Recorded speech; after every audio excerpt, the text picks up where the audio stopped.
आपल्यासोबत आपले प्रतिनिधी चेतन मनावरे आपल्यासोबत जोडले गेलेले आहेत. चेतन, आपण पाहतोय दिल्लीतील थेट दृश्य आहेत. राहुल गांधी संसद पोलीस स्टेशन बाहेर आहेत. खरं तर एफआयआर दाखल न करून घेतल्यामुळे त्यांचा आता ठिय्या सुरू आहे.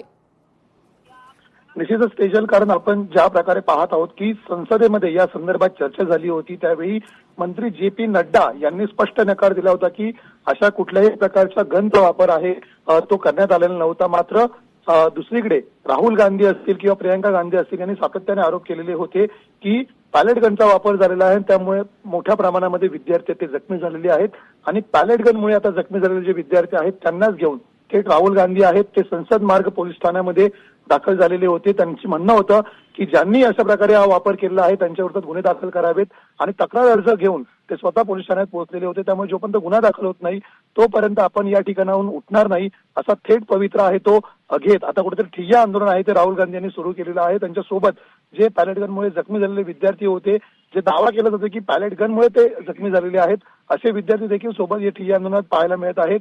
आणि या व्यतिरिक्त सर्वात महत्वाची बाब म्हणजे जंतर मंतर जे आंदोलन होतं ते ज्या पोलीस स्टेशनच्या हातात येतं ते संसद मार्ग पोलीस ठाण्यामधील जे पोलीस अधिकारी आहेत ते कुठेतरी सातत्याने राहुल गांधी यांच्याशी चर्चा करून हे आंदोलन मागे घ्यावं, आपण कार्यवाही करू असं आश्वासित करताना पाहायला मिळतात. मात्र मनधरणी करण्यामध्ये कुठेतरी पोलिसांना अपयश येत आहेत.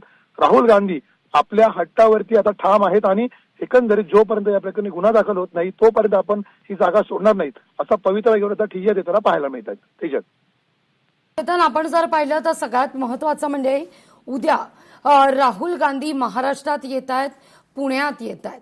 त्यापूर्वी मात्र राहुल गांधींचं हे दिल्लीतलं आंदोलन सर्वार्थानं महत्वाचं मानलं जात आहे. कारण छात्रों की गुंज यावरून सत्ताधाऱ्यांनी याआधीच एल्गार पुकारलेला आहे, टीका करण्यास सुरुवात केलेली आहे.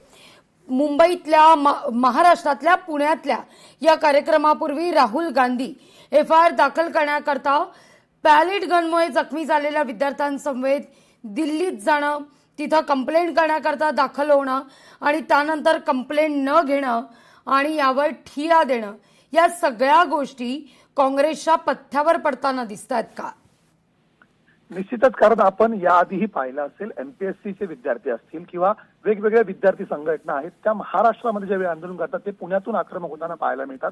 आणि उद्या स्वतः राहुल गांधी आहेत ते पुणे दौऱ्यावर आपल्याला पाहायला मिळणार आहेत. इतकंच नाही तर विद्यार्थी असतील किंवा जेनझी असतील त्यांच्यासोबत देखील संवाद साधताना पाहायला मिळणार होते. आज स्वतः माजी विरोधी पक्षनेते विजय वडेट्टीवार देखील पुण्यामध्ये त्या जागेची पाहणी करायला आलेले होते. आणि याच पार्श्वभूमीवरती आज दिल्लीमध्ये प्रकारचं विद्यार्थ्यांचं आंदोलन छेडून राहुल गांधी कुठेतरी एक वातावरण निर्मिती करताना पाहायला मिळत आहे. त्याचा निश्चितच फायदा आहे तो उद्याच्या त्यांच्या कार्यक्रमामध्ये होऊ शकतो. मात्र या प्रकरणामुळे पुन्हा एकदा आता भाजप विरोधात काँग्रेस असा सामना रंगू शकतो. कारण ज्या प्रकारचे आरोप राहुल गांधी सातत्याने भाजपवर करत होते आणि भाजपकडून सातत्याने पोलिसांची पाठराखण करत कुठेतरी काही उपद्रवी लोकांच्या बाबतीमध्ये जे प्रकार घडवले जात होते आंदोलनाच्या माध्यमातून कुठेतरी अराजकता आणण्याचा प्रयत्न केला जात आहे असाही आरोप भाजपने केला होता. आणि सर्वात धक्कादायक बाब म्हणजे आज भाजपच्या मुंबई एक्सपोर्टवरती आपण पाहिलं असेल की कशा प्रकारे पेड इन्फ्लुएन्सरच्या माध्यमातून राहुल गांधी आहेत ते आंदोलन पेटवण्याचा प्रयत्न करतात असा आरोप करण्यात आलेला होता. परिणामी आज आणि उद्या पुन्हा एकदा भाजप विरुद्ध काँग्रेस असा राजकीय कलगीतूर आपल्याला पाहायला मिळू शकतो. लागली अगदी चेतन, तुम्ही जो मुद्दा या ठिकाणी उपस्थित केलाय तो फार महत्वाचा आहे. खरं तर तक्रार दाखल घेण्याकरता का नेमका नकार दिला जातोय, काय नेमकं कारण सांगितलं जात आहे, या सगळ्याविषयी काही संकेत? निश्चितच, कारण आपल्याला माहित आहे की ज्या प्रकारची सध्या चौकशी या प्रकरणाची संपूर्ण चालू आहे, केंद्र शासनाने ज्या प्रकारे आश्वासित केलेलं आहे त्यामुळे स्वतंत्रपणे पुन्हा गुन्हा दाखल करता येणार नाही असं पोलिसांचं म्हणणं होतं, असं सरकारचं देखील म्हणणं होतं. मात्र जर विद्यार्थी जखमी झालेले आहेत तर या प्रकरणी गुन्हा दाखल करावा असा दावा आहे आणि असे मागणी आहे ती राहुल गांधी करताना आपल्याला पाहायला मिळत होते. परिणामी या संदर्भात तक्रार दाखल करून घेऊ, मात्र गुन्हा दाखल करण्यासाठी प्रथम चौकशी पूर्ण करावी लागेल असं पोलिसांचं म्हणणं असल्याची माहिती सूत्रांकडून मिळत होती. परिणामी आता या प्रकरणी काय सुवर्ण मध्ये निघतो ते पाहणं महत्वाचं असेल. थोड्याच वेळामध्ये स्वतः राहुल गांधी आहेत ते प्रसारमाध्यमांसोबत संवाद देखील साधणार आहेत. त्यामुळे ते काय पवित्रा घेत आहेत ही भूमिका आहे त्यांची की थोड्याच वेळामध्ये समोर येईल. लागली अगदी या सगळ्या घटनेमध्ये खरं तर असं म्हटलं जात होतं की सुरुवातीला या सगळ्या संदर्भात एक अहवाल सुद्धा आलेला होता आणि या अहवालातून अनेक बाबी सुद्धा या समोर आलेल्या होत्या. या प्रकरणी काहींचं निलंबन करावं अशी मागणी विरोधकांकडून केली जात होती.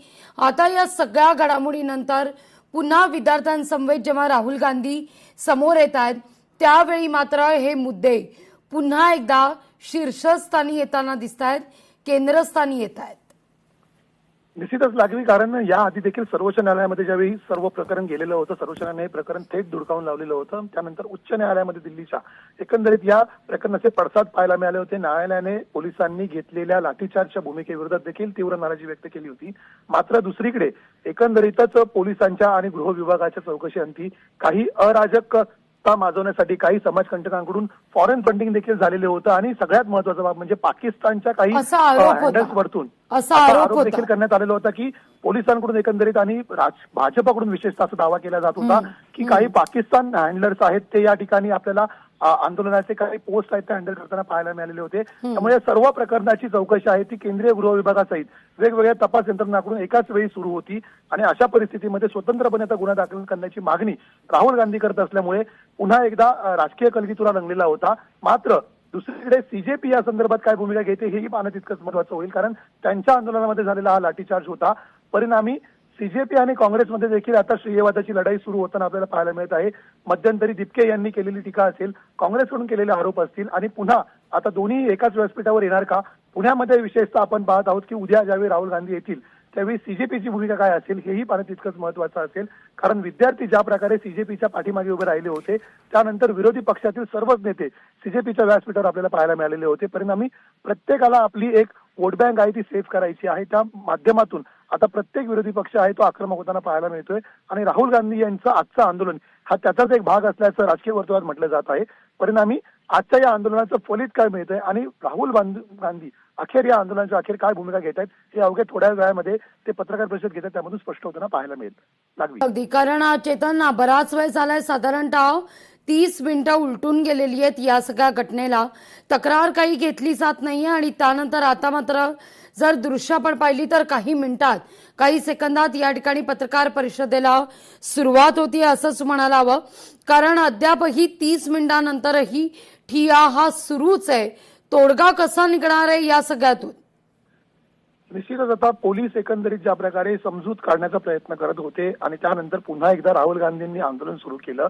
परिणामी जर एफआयआर दाखल झाला नाही तर राहुल गांधी काय भूमिका घेणार आणि हा ठिय्या आहे तो बेमुदत सुरू राहणार का हेही पाहणं तितकंच महत्वाचं असेल, कारण याआधी देखील आपण पाहिलेलं होतं पोलिसांचा विरोध झुगारून राहुल गांधींनी पंतप्रधान निवासासमोर देखील अशाच प्रकारे आंदोलन केलं होतं. मात्र त्यावेळी पोलिसांना नाईलाजाने त्यांना ताब्यात घ्यावं लागलेलं होतं आणि थेट पोलीस स्टेशनमध्ये ते राहुल गांधीला घेऊन पोहोचलेले होते.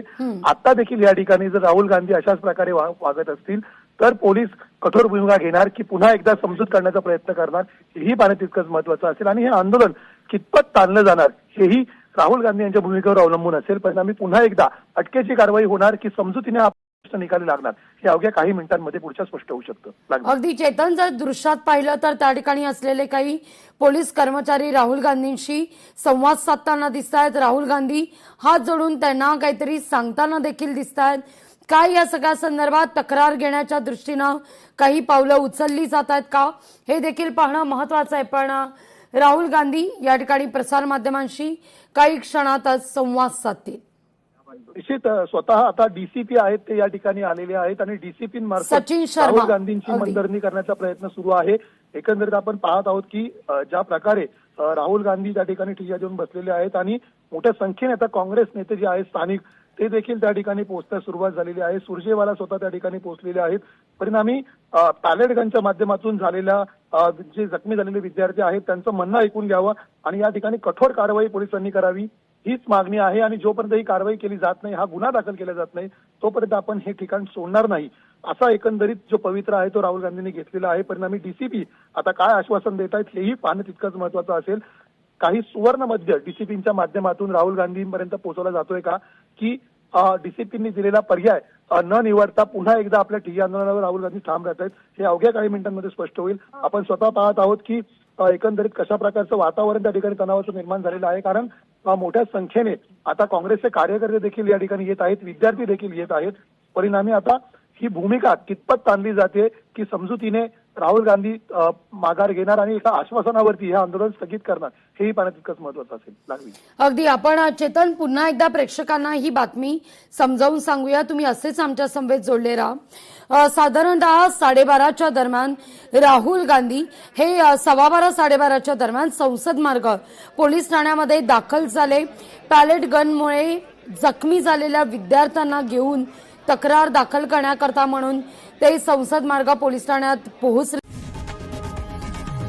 लोकशाही मराठी ऐका, पहा, जागरूक रहा.